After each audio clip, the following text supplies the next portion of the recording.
Women make up 70% of the healthcare workforce, but only 20% of its leadership. On Her Story, we'll explore the careers of bold and influential women from Silicon Valley to Capitol Hill and learn how they've overcome the odds. This is Her Story, a program where we explore what's beyond the glass ceiling. My name is Sanjula Jain. I'm the Chief Research Officer of Trilliant Health and a member of the Her Story Advisory Council. And it's my pleasure this morning to welcome Katie Drasser, CEO of rockhealth.org. Katie, thanks so much for being with us today. Sanjula, I'm so happy to be here with you. What a treat. You have just a phenomenal background that I'm really interested to dig into. But before we start, for our audience members who are less familiar, can you tell us a little bit about kind of what rockhealth.org is and your mission and your charter? Yeah, my current endeavor, and feel very lucky to be a part of it. So rockhealth.org, we were set up to really equip innovators with resources, reach, and recognition. We think a lot every day about how money moves in this space and how design moves in this space. Then we ask ourselves who and what for. So who's getting the money, who's deploying the money, for what? On design, who's designing, who are we designing for and with, for what?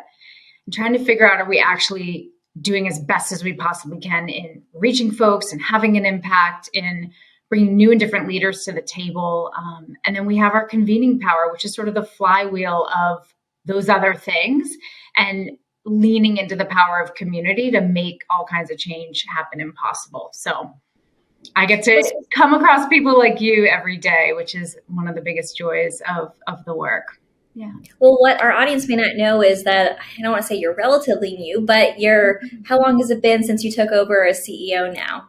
I started in early 2021 as CEO, together with a team of leaders who run other parts of Rock Health. We really built out a company that tackles the digital health space from many different angles with many different tools, and bringing the all that we can to bear on this space. So we have a venture fund, we have an advisory group, which does strategy consulting. We have our powerful research arm, which is so well known, and I have so much respect for the work they do, and they really power so much of our insights and wisdom in this space. So together we all row forward in the spirit of transforming health for all. Yeah. Well, you continue to do an amazing job. I mean, Rock Health has been a household name for a while, and you've really come in to really help, really make the .org Foundation part really kind of stand on its own. I think what's really interesting as I've gotten to know you over the last year or so is you have a fresh perspective on healthcare that it's sometimes in healthcare, we just kind of move organization to organization, but you have a very different perspective. Tell us a little bit about kind of your journey pre-Rock Health and why you decided to kind of pivot more directly into healthcare. Thanks for that. I'll start with, there's sort of a couple ways to answer this, but I'm trained in public health. I went to public health school, and that was a pretty deliberate choice, grounded in a belief of two things. One is sort of the power of the collective and what we can do together, which then translates to public health. What does it mean for a community to be healthy? What does it mean for society to be healthy? And I think we often look at health sort of through an individual lens. And so that public health perspective for me felt like something that was really important to understand and to get grounded in and trained in. The other piece is more about health, whether at the individual level or the community level, which is, how might we understand a person, a community, a family, a system better by understanding health? So whether that's how people interact with each other, how they care for each other, how they access systems, how systems are designed to keep people healthy or not healthy. It's a really powerful lens to understand all kinds of things, many of which have nothing to do with health or seemingly don't, right? I think over the last few years, there's been a huge shift, not just in the health space, but at the society, at the level of society and culturally, in understanding how health impacts all of us and each other. And my health impacts your health, and your health impacts my health, and how might we be healthy together? So I think that training in public health and that perspective and some experience I had both in the US here domestically, and then also in a number of different countries, Romania, Ireland, Argentina, Malawi, et cetera, understanding how other communities approach health I think now that we are in this, not quite post-pandemic, but having learned so much and experienced so much through the pandemic, there's so much more consciousness about how intertwined health is in our lives. And that health is not just about being not sick. It's about living. It's about joy and thriving. And how do we design systems that actually allow for that and not just the absence of illness, which I think is sort of the status quo, although I'm hopeful that it's changing and there's so many points of light around that. But how do we design for that? And how do we fund and fuel that and support folks who are aiming that way? How do we want that for each other? I think rooted in kind of that your view of the world and kind of in spirit of improving health, you talked a little bit about kind of the power of the collective. And I know you do a lot of work, and you have done even before Rock Health, and really bringing leaders together around the table to, you said, to make sure that we're more inclusive, both from a gender perspective, racial perspective, education perspective. Tell us a little bit more about, like, when you think about yourself as a leader and your kind of foray into leadership, do you consider yourself to be an accidental or intentional leader? I think for me, I don't see it as a binary. I see it, my leadership is grounded in my purpose, and my purpose has been my North Star, and my purpose has been what guides me. And that has been very intentional. And that I have fed and nurtured and wrestled with, right? And in that sense, I'm a very intentional leader, as long as I'm grounded in that. And I have found that being grounded in my purpose, being grounded in my beliefs and my sort of orientation towards impact and justice has not led me astray, and has been, one of the great joys of my life are the teams that I've been a part of building and have led. And I'm only as wonderful as my teams, and I've had the best teams ever. And I've learned so much from them and their diversity of perspectives and experience and backgrounds. I think of the few teams I've had the privilege of leading. It's leading a team of leaders, actually. And then figuring out what we do together, right? And how we lead together, and where one of us steps up, steps back, and how we support each other. I think as I think a lot about your story, it's very interesting. So you're working with a lot of entrepreneurs and founders and kind of encouraging this next generation of innovation. But so in many ways, your role is very entrepreneurial, right? You're creating a lot of net new, you're building kind of an organization within an organization. But you're also, in some ways, you've inherited kind of an established organization that was priorly led. Tell us a little bit about, coming in as CEO, where you kind of had these big shoes to fill, but right, there was some established things, but then there's also a lot of new things that you were asked to do. What was your state of mind around that? How did you approach it? How did you prepare before you started? It's a great question. It's such a fun challenge to be faced with, because it's all the right problems to be navigating, right? So in many ways, I think of us as a startup, right? Upon even before I officially started, we started developing what is the strategy for rockhealth.org. And that was like, there's a bunch of white space there to play with. Like, what is it that we are uniquely suited to do in this once in a century moment? What can we do, right? So in that sense, it's like, the world is our oyster. Let's go start something. But I had the benefit of standing on the shoulders of some of the greatest minds in this space, some of the best spirits and this energetic folks who have really paved a path for me to be walking down. And so part of the work is figuring out, what do we pull forward? What do we push forward? Right?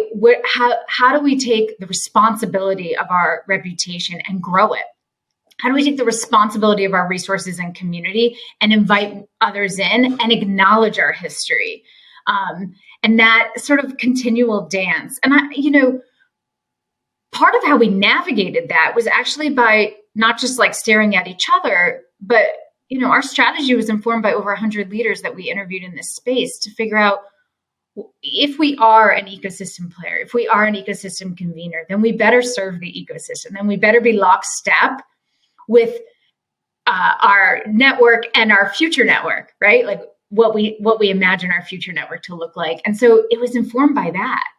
And so actually there are so many folks like yourself who probably see a reflection of what you wanted in our strategy. because we tried our best to listen and then be really clear about what we are and what we aren't doing. And so for me, I mean, we have this decade-long track record, which is most startups don't have that benefit, right? A decade-long track record to build off of, which includes, when I say track record, surely there are milestones on things, but the most powerful part of that track record is our community. So I come across people every day who say, oh, I'm a part of Rock Health. I've never met them, whoever it is. And it's just, we've collected folks over time and we've leaned on each other over time. And so I step into that, sort of honoring that and then growing it and building it and strengthening it towards purpose. Well, you did a really great job. I remember was it the first 90 days in which you started? I mean, you truly went on a listening tour and you were talking to kind of stakeholders that were kind of core to the community, but then also those who were more peripheral or those who had never really heard about Rock Health. And so I think that was really a true testament to your leadership.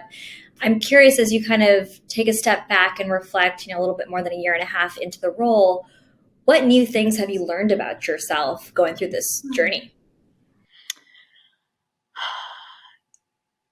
Oh gosh, Sanjula, how much time do you have? I'm always learning new things about myself, about my leadership, about what works, what doesn't. I think a lot of what I've learned are reminders of past lessons, right? Like I mentioned before, the power of a team. One of my first steps besides building the strategy was building a team. And we're so much stronger for the team we've built across all of Rock Health. It's one of my most proud things, right? It's very internal. It's very operational, one could argue, but it's actually the fuel for all the good stuff. So I'm reminded of that. I've learned that lesson over and over again. I have one of the best teams in the whole world. So, but about myself, I think a question I ask myself every day, and this relates to the team, and I learn something new every day, is what am I not good at? And what are other people really well suited to do? And how do I get out of the way and block and tackle so they can go do that well? I think there's this sense that like you have to solve all, and we have this I was at the Aspen Institute for 10 years prior to this, and that put me in the path of some of the world's best leaders.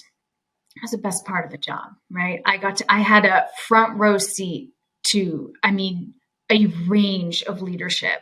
Leaders well, leaders you've never heard of. And I think we have this very narrow definition of leadership. And then we all try to fit into that narrow definition, and we miss so much when we do that.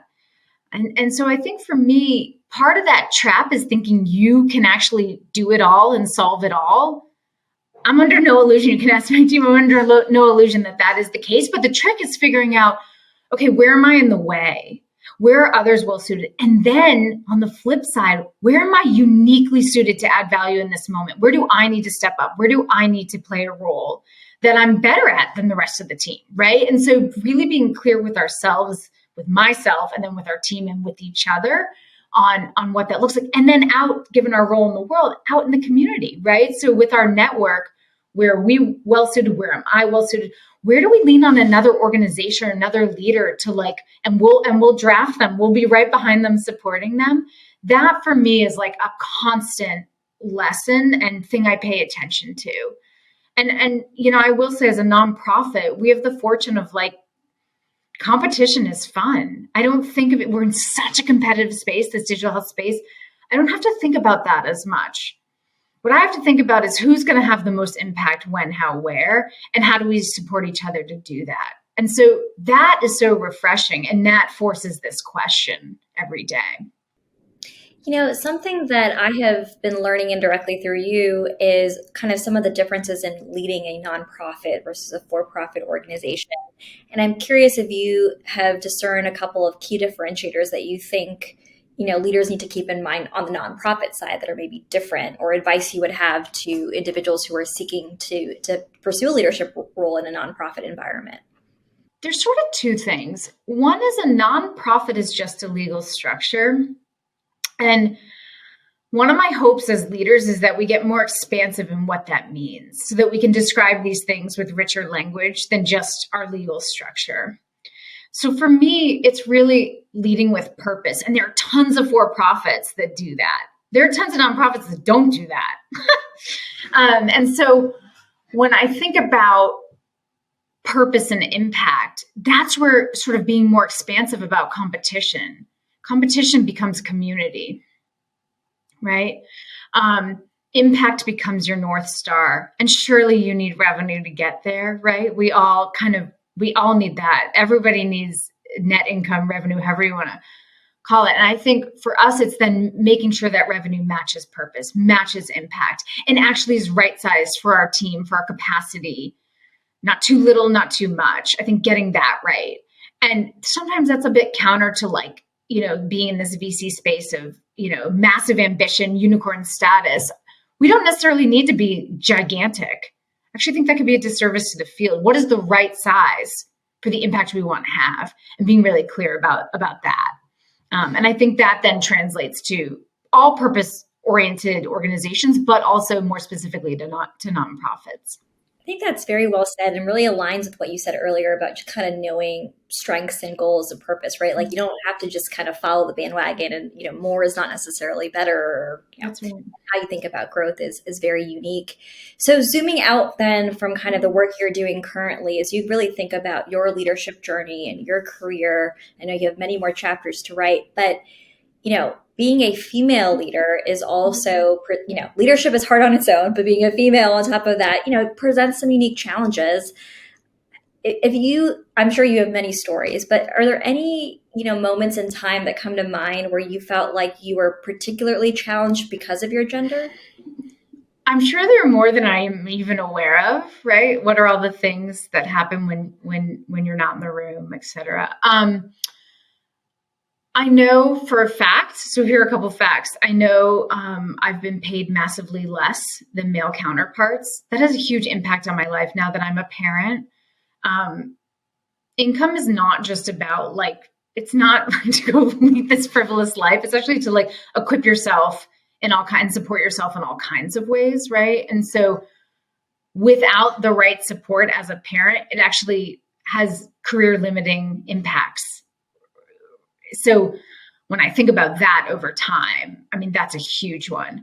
I think there's also, and I've heard many of your guests say this before, and I'm sure we all know this, of having to prove yourself twice, having to pay more attention to your appearance, the inbound of, the freedom people feel to comment on all kinds of things related to your leadership and appearance and age, and is remarkable.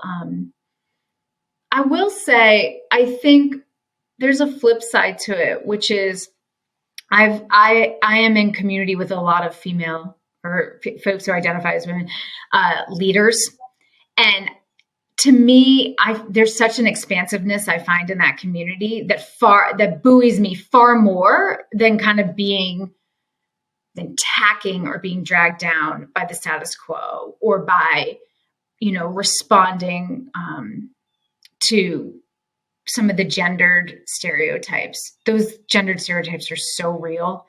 But I have been fortunate to counter them with a set of folks that just really give me so much strength and conviction.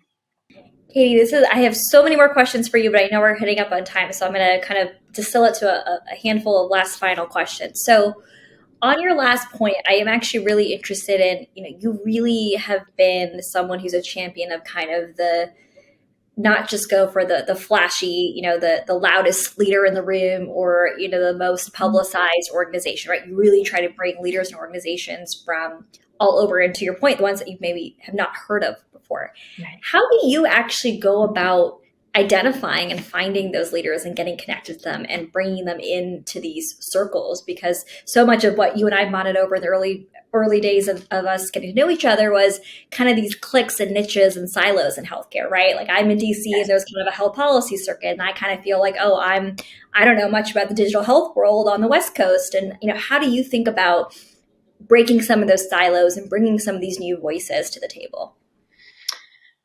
I think it starts with an orientation and then some practical points. So I'll do the orientation first. And this actually could be advice you asked about advice to nonprofit leaders.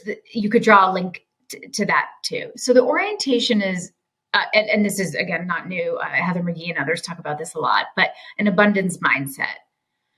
So seeing that the pie is bigger, seeing that by more and better connections, by bringing others in, actually creates strength, that there are enough resources to go around, that there, just like really, and again, as a nonprofit leader, you have to, it is so, folks so quickly go to scarcity mindset. I'm culpable of that all the time. And really, I fight every day towards abundance.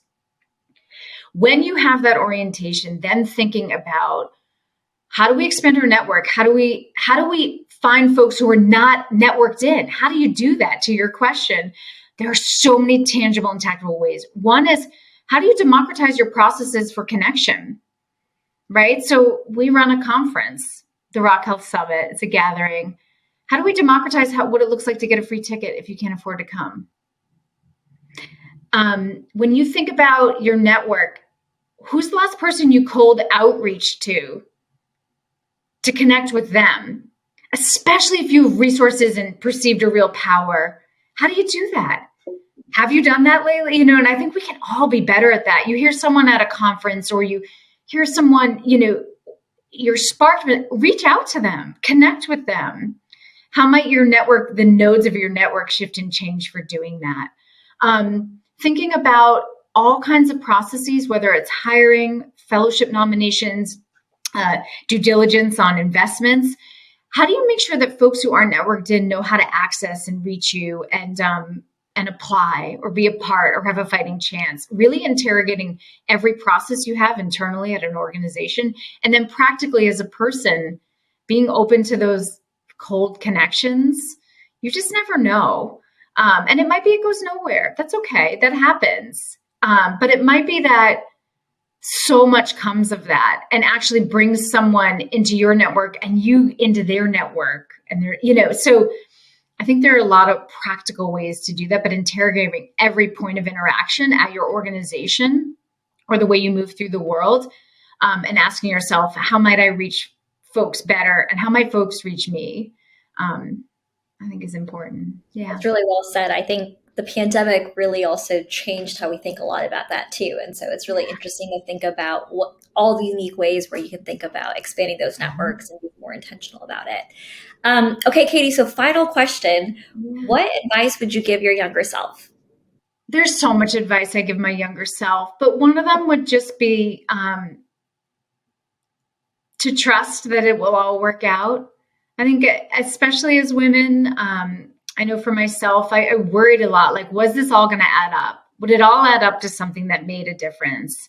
Would it all make sense later on? And we have so much power in ourselves to make that true and to pave our paths and carve our paths. So